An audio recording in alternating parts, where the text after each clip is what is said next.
नमस्कार दोस्तों, मैं शदाब खान आपका स्वागत करता हूं। देखिए, Mumbai underworld don. Mumbai underworld don, जैसा कि इससे पहले मैंने कई वीडियो बनाया है। मुंबई का पहला अंडरवर्ल्ड डॉन था करीम लाला। करीम लाला जब ये आया था अफगानिस्तान से होते हुए पाकिस्तान से, भाई 1940 में आया था और उस समय हिंदुस्तान पाकिस्तान एक ही था। तो ये जो है वहां से होता हुआ सीधे कहाँ पहुंचा? मुंबई। अब मुंबई में एक छत्र साम्राज्य स्थापित करता है, जुए के अड्डे, शराब खाने और तमाम स्मगलिंग के काम में लिप्त रहता है, सोने की आवाजाही वगैरह इस सब में लिप्त रहता है और वैश्यावृत्ति ये भी करवाता है। यानी उसमें भी उसको अच्छा पैसा मिल रहा था, यानी लड़कियों की सप्लाई, ये उसका बहुत ही बड़ा धंधा था और इस धंधे में उसको मुनाफा बहुत अच्छा होता था। यानी वैश्यावृत्ति के धंधे में एक तरीके से देखा जाए तो उस समय करीम लाला को बहुत अच्छा खासा मोटी रकम मिलती थी और बड़ा क्रूर था। शुरू में तो बहुत क्रूर था, उसके बाद धीरे धीरे थोड़ा सा, भाई देखिए आदमी की उम्र के हिसाब से वो ढलती है तो उस हिसाब से जो है उसका जो है रहन सहन और उसके स्वभाव में कुछ बदलाव आते हैं, अमूलचूल परिवर्तन होते हैं। तो धीरे धीरे परिवर्तन हुआ और उसके बाद जो है इसने बुरी गैंग तो बनाई ली थी मुंबई में। एक छत्र सम्राट था, इंदिरा गांधी से भी इसके संबंध थे और उसके अलावा फिल्म इंडस्ट्री में दिलीप कुमार से इसकी बहुत ही गहरी दोस्ती थी। एक वाक्य मैं आपको बताता हूँ। हेलेन, जो कि फिल्म में बड़ी सक्रिय थी और डांस वगैरह करने में माहिर थी, शोले फिल्म में गाना आपने सुना होगा, महबूबा और महबूबा और तमाम गाने आपने सुने होंगे, ठीक है ना, जिसमें डांस वगैरह आइटम सॉन्ग बहुत अच्छे से करती थी, ये मेरा दिल प्यार का दीवाना वगैरह। तो डॉन फिल्म में आपने सुना होगा। तो उनका पैसा किसी ने मार लिया तो दे नहीं रहा था, तो हेलन बड़ा परेशान थे। दिलीप कुमार ने पूछा कि भाई क्या कारण है, तुम इतना परेशान क्यों हो? तो हेलन ने बताया कि एक आदमी ने मेरा पैसा मार लिया है और दे नहीं रहा है और मैं बड़ा परेशान हूं और बड़ा दबंग आदमी है, उससे मैं लड़ झगड़ सकती नहीं। दिलीप कुमार ने तुरंत पत्र लिखा करीम लाला को, शेर खान को, और पठान गैंग के सरगना यानी शेर खान ने जब ये पत्र पढ़ा तो तुरंत अगले दिन उसके जो है पैसा विलेन का वापस हो गया। ये धौस था, ये उसका उस समय डोमिनेट करने का वो तरीका था और उस समय मुंबई में उसकी ये पकड़ थी। धीरे धीरे करके अपने साम्राज्य को ये बढ़ाता जा रहा था और ये और अमीर होता चला जा रहा था।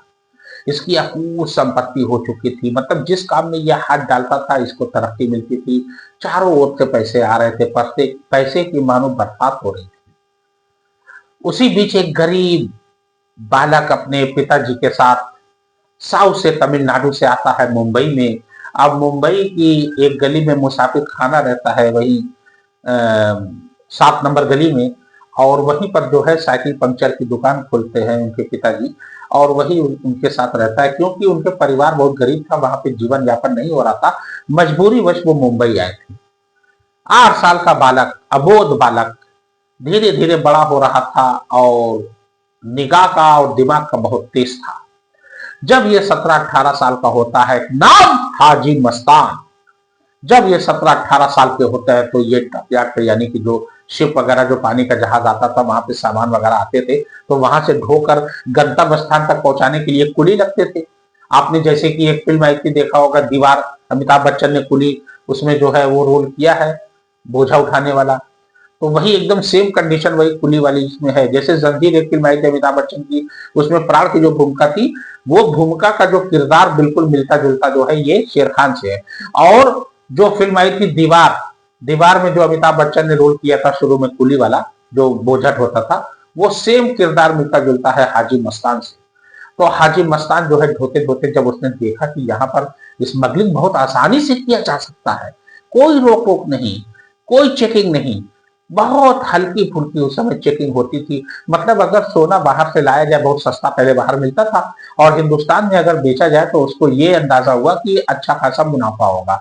तो उसने इसमें जो है 3-4 लोगों को शामिल किया और शामिल करके अपनी एक छोटी मोटी गैंग बना ली। और गैंग बनाने के बाद जो है ये सोने की आवाजाही शुरू करता है और धीरे धीरे करके आदमी को भेजता है बाहर। बाहर से सोना आता है और सोना इस तरीके से आता था, पेटी में पैक होके एकदम अंदर तक उसको घुसा के लाया जाता था, मतलब एकदम पैक करके, ताकि किसी को पता ना चलते। और वो सोना जो है यहाँ पर बेचा जाता था, अच्छे पैसे मिलते। एक बार उसका एक दोस्त पकड़ा जाता है और जब वो दोस्त पकड़ाता है तो काफी मार खाता है, लेकिन उसके बावजूद जो है वो हाजी मस्तान का नाम नहीं लेता। तो हाजी मस्तान जो है खुश होकर ना उसको जो मुसाफिर खाने के पास जो दुकानें थी वो दे देता है। वो नाम नहीं याद आ रहा है हमको। तो अब धीरे धीरे जो है इसका भी बिजनेस फैल रहा था, लेकिन करीम लाला का तो बहुत ज्यादा कद बढ़ गया था। इसलिए हाजी मस्तान ने सोचा कि खून खराबे से कोई फायदा है नहीं, वो मेरे रास्ते में आएंगे, मैं उनके रास्ते में आऊंगा, इसमें जो है नुकसान हम ही लोगों का होगा। इसलिए हाजी मस्तान ने हाथ मिला लिया करीम लाला से। और तीसरा कैरेक्टर वो भी साउथ से। अब ये देखिए खासियत, करीम लाला आ रहा है उत्तर उत्तर भारत से और ये लोग आ रहे हैं दक्षिण भारत से।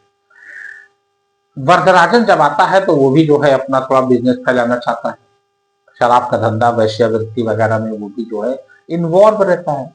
और धीरे धीरे करके उसका धंधा पूरा चमक जाता है। लेकिन वो कहा जाता है ना कि पानी में रह के मगर से बैर नहीं कर सकते। तो भाई वो हाजी मस्तान और करीम लाला से बैर नहीं रखना चाहता था, इसलिए वो भी हाथ मिला लेता है तीन में। उसी दौरान एक यंग लड़का आ रहा था जो मुंबई का ही रहने वाला था, और वो मिजाज से थोड़ा इन लोगों से अलग था। और उसका नाम क्या था? उसका नाम था शब्बीर कास्कर और दाऊद इब्राहिम कास्कर। इसके पिता हेड कांस्टेबल रहते हैं महाराष्ट्र पुलिस में, इसलिए पुलिस से थोड़ी जान पहचान इसकी रहती है, क्योंकि भाई पुलिस का आना जाना रहेगा, आवाजाही रहेगी, शादी ब्याह में, तमाम अवसरों पर, दावत वगैरह में, सब में रहेगा। तो पुलिस में थोड़ी इसकी जान पहचान थी। एक बार बचपन में चोरी करता है दाऊद इब्राहिम, और इसके पिता ही पहली बार इसको पकड़ते हैं।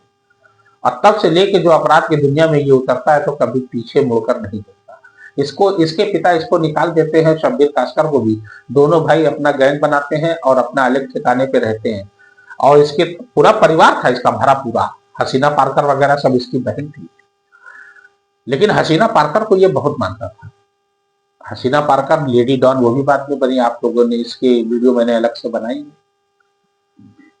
तो धीरे धीरे करके जो है एक तरीके से देखा जाए तो इसके डोंगरी में ये पैदा हुआ, वही डोंगरी की गलियों से बड़ा होता हुआ धीरे धीरे जो है ये अपनी खुद की गैंग बना लेता है और करीम लाला और हाजी मस्तान से टक्कर लेने के लिए तैयार हो जाता है। दो चार देखिए इसकी मानसिकता अलग, ये थोड़ा अलग मानसिकता का था। ये खून खराबा करके, छिनैती करके, जबरदस्ती छीन लेना, मार देना, पीट देना, ये मानसिकता का वो था। और करीम लाला और हाजी मस्तान इस मानसिकता के थे नहीं। लेकिन हाँ, जब करीम लाला को पता चलता है कि इसने मेरे आदमियों को मारा है और सामान जो है ये कब्जा कर ले रहा है, छिनैती कर ले रहा है, तो दाऊद इब्राहिम को एक बार उठवा के तबीयत से कुटवाया था करीम लाला ने। लेकिन उसके बाद हाजी मस्तान की कोशिशों की वजह से क्या होता है, करीम लाला और दाऊद इब्राहिम की दोस्ती हो जाती है। लेकिन अंदर से दोनों खटके हुए थे। वो कहा जाता है ना, चुप्पे बैठे हो जरूर कोई बात है। तो अंदर से खटक थी दाऊद इब्राहिम को कि इसने मुझे मरवाया। देखिए बहुत बेरहमी से मरवाया था, कई दिन तक उसको दर्द हो रही थी, करा रहा था, चिल्ला रहा था। उसके बाद दोस्ती तो हो जाती है, लेकिन फिर वही अड़चन काम में, वो काम में दखल अंदाजी कर रहा था दाऊद इब्राहिम के। दाऊद इब्राहिम बड़ा वैसे जब परेशान हो गए, सोच रहे थे कैसे इसको मरवाया जाए। कई मौके इसको मरवाने के आए और मरवाना चाहते भी थे करीम लाला, और मौका मिला भी। लेकिन दाऊद इब्राहिम की किस्मत अच्छी थी शब्बीर कास्कर की कि ये बच जाते थे।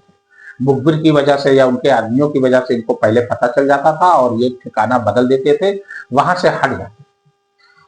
अब करीम लाला के जब आदमी जब पहुंचते थे वहां पे तो पता चला वहां पर शब्बीर कास्कर और दाऊद इब्राहिम है ही नहीं। तो करीम लाला का एक बहुत खास दो आदमी थे, समद खान और आलमजेब। ये दोनों तो अपने दुश्मनों को ऐसा मारते थे कि समझ जाइए पानी ना मिले, डांस कर करके मारते थे और बहुत ही तबीयत से इत्मीनान से गला रखते थे। मतलब पहले वो चेक करते थे कैसे मारना है, मंगल कहाँ भारी है, और उसके बाद इत्मीनान से उसका गला रेतते थे।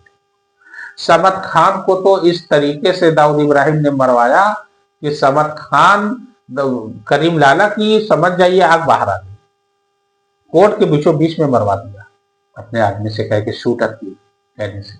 खैर धीरे धीरे ये पनप रहे थे, लेकिन दुश्मनी बढ़ती जा रही थी। उसी दौरान एक और लड़का आता है, मामिया सुर्वे, जो महाराष्ट्र के रत्नागिरी में पैदा हुआ था और आया था दादर अपने ताया ताई के यहाँ पढ़ने के लिए, और पढ़ाई में बड़ा होनहार था। बीए में 76% हासिल किया था, समझ लीजिए सन 70 के दशक की बात है। उस समय हासिल करना बहुत बड़ी बात थी। सेकेंड डिवीजन पाना बहुत बड़ी बात थी, फर्स्ट डिवीजन तो पास होना बहुत बड़ी बात थी। और ये चाहता था कि हम जो है आईपीएस बने, यूपीएससी क्रैक करके आईपीएस अधिकारी बने या आईएएस बने।